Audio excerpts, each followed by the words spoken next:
The last candle in William Shakespeare's study sputtered, casting long, dancing shadows across a fortress of parchment.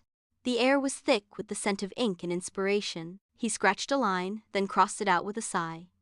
To be, or not to be, he muttered, the writer's eternal quandary. Suddenly, the air in the room grew still.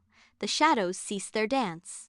A soft ethereal hum filled the space, and in the center of his oak desk a light began to form. It was not the warm flickering light of his candle, but a cool, steady glow. From within this light a smooth black rectangle of glass and metal materialized, settling silently atop a half-finished sonnet. Shakespeare leaned back, his chair groaning in protest. He eyed the object with a mix of scholarly curiosity and profound suspicion.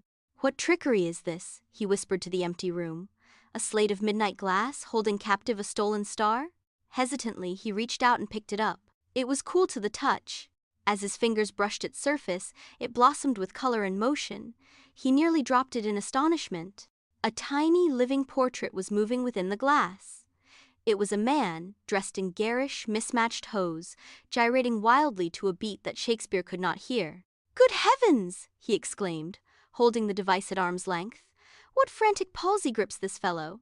Has a hive of bees taken residence in his doublet?" He tapped the glass, and the scene changed. Now a young woman was meticulously applying rouge to her cheeks, speaking directly to him as if he were an old friend. "A strange and public ablution," he mused. "Is this a new form of courtly ritual, to preen for an unseen audience?" He tapped again. This time, a small, fluffy creature, a cat, was attempting to jump onto a shelf, only to comically misjudge the leap and tumble out of frame. A genuine smile touched Shakespeare's lips. "Ah," he said, his voice softening. "A natural fool, the jester of the animal kingdom. This I understand."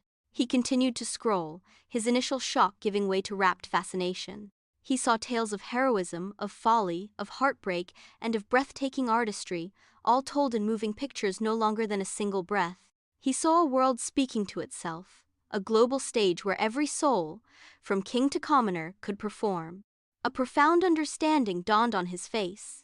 The writer's block that had plagued him shattered. He cleared his throat, held the glowing slate up as if addressing a vast, unseen audience, and his voice took on its familiar, theatrical resonance. "I see," he began, his eyes alight. "This is no mere sorcery, 'tis a new stage, 1,000 theaters of the globe in the palm of one's hand." He took a dramatic breath, adapting his most famous soliloquy for this new digital age. To scroll or not to scroll? That is the question. Whether 'tis nobler in the mind to suffer the slings and arrows of outrageous algorithms, or to take arms against a sea of content, and by opposing, end it. To sleep, perchance to dream of more cat videos. He gave a knowing wink to the little glass slate, just as it flickered and faded back to black, its journey through time complete. Left in the sudden quiet of his study, William Shakespeare picked up his quill, a brand new, wondrous kind of story beginning to form in his mind.